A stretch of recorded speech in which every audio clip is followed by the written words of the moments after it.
সবাইকে শারদীয় দুর্গোৎসবের শুভেচ্ছা। আমি এখন বর্তমানে দাঁড়িয়ে আছি শ্রী শ্রী গুরুচক্র মন্দিরে।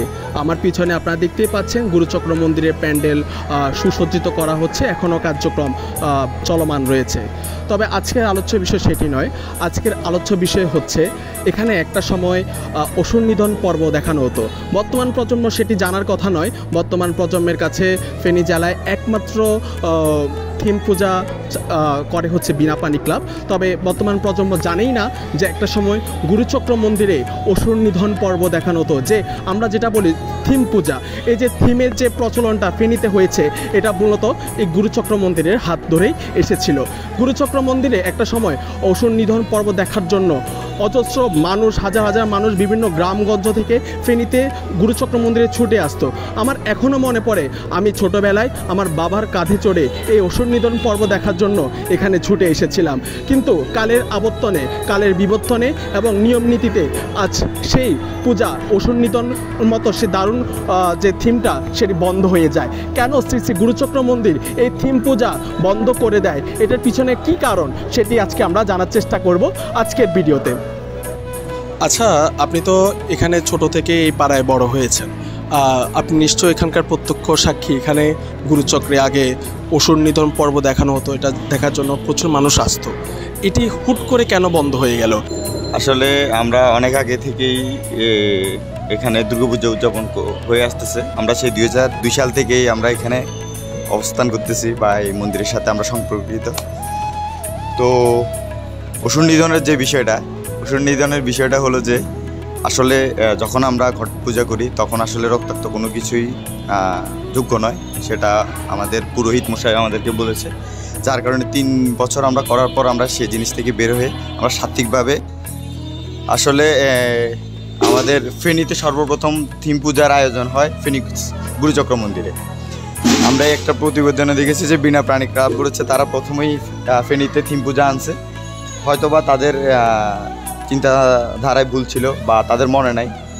শ্রী শ্রী গুরুচক্র মন্দির সবার প্রথমে ফেনীতে থিম পূজা আনছে এবং পুরোহিত মশাইয়ের কথার ভিত্তিতে করে আমরা সাত্ত্বিকভাবে ফিরে আসাতে আমরা ওই থিমটা অফ করে দিয়ে, রক্তাক্ত জিনিসটা অফ করে দিয়ে আমরা সাত্ত্বিকতায় ফিরে আসছি।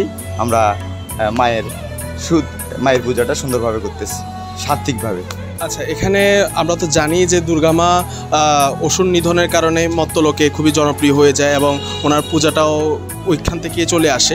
তো সেই জায়গায় অসুর নিধনের পর্ব দেখালে কি সমস্যা হতো? আসলে বিষয়টা হলো যে এক দেবী দেব তারা যে পরিমাণ শক্তি এবং সক্ষমতা রাখে, আমরা মানব হিসেবে সেই শক্তি বা সক্ষমতা রাখতে পারি না। সেক্ষেত্রে হচ্ছে আমরা মায়ের বরাবরে যাই, মায়ের কোনো কিছু নিজ হাতে করা আমরা এটা আসলেই ঠিক না। আমরা নিজ থেকে, আমরা মন্দির কমিটি থেকে আমরা এটা জিনিস উপলব্ধি করছি। পরবর্তীতে সেটা পুরোহিত আমাদেরকে ভালোভাবে অবহিত করার কারণে আমরা সাত্ত্বিকতায় ফিরে আসছি। আমাদের মূল উদ্দেশ্য হচ্ছে মায়ের সাত্ত্বিকভাবে পূজা হয়। আমি এতটুকুই বলতে পারবো, ফেনীতে যতগুলো পুজো হয় একদম শাস্ত্র মেনে যতটুকুই আমাদের সম্ভব আমরা এই গুরুচক্র মন্দিরে মায়ের সাত্ত্বিকভাবে পূজা করার জন্য সবসময় প্রচেষ্টা চালিয়ে যায়। এটা বন্ধ হওয়ার কারণটা হলো, এটা তো গুরু মন্দির, এখানে কোনো তামসিক পূজার নিয়মাবলী নাই। এই কাজে কাজে দেখা গেছে এটা দেখার জন্য অনেক দূর দূরান্ত থেকে ভক্তবৃন্দ, দর্শনার্থী আসতো, জায়গা দেওয়া যেত না। এরপর থেকে যে এখানে এই যে সিদ্ধান্ত হইল এখানে কোনো তামসিক পূজা হবে না, এখানে সাত্ত্বিক পূজা হবে। সাত্ত্বিক পূজা, স্তব স্তুতি, গুরু আরাধনা, এটাকে কেন্দ্র করে মায়ের পূজা অর্চনা হতো।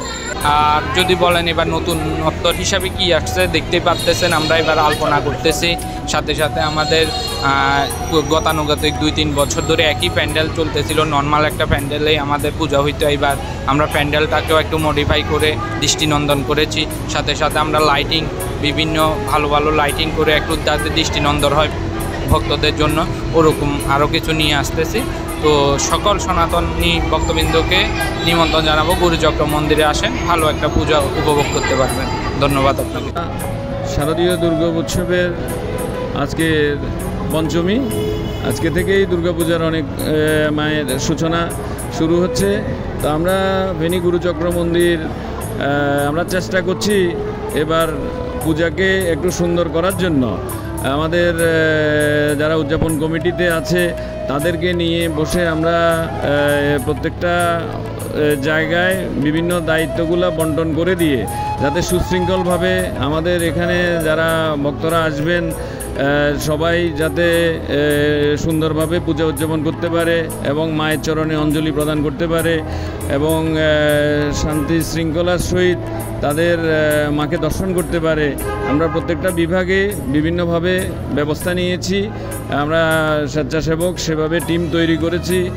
আমাদের তরফ থেকে আমরা সর্বাত্মক চেষ্টা করছি যাতে জিনিসটাকে সুন্দরভাবে করা যায়।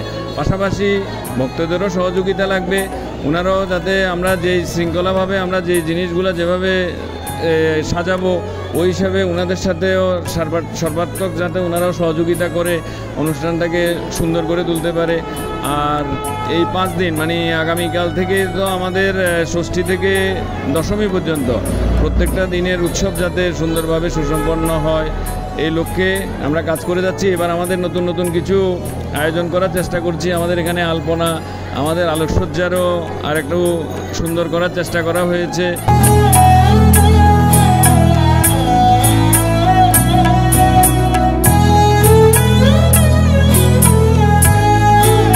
প্রীতম পাল, ফেনী জেলা পূজা পার্বণ, ফেনী।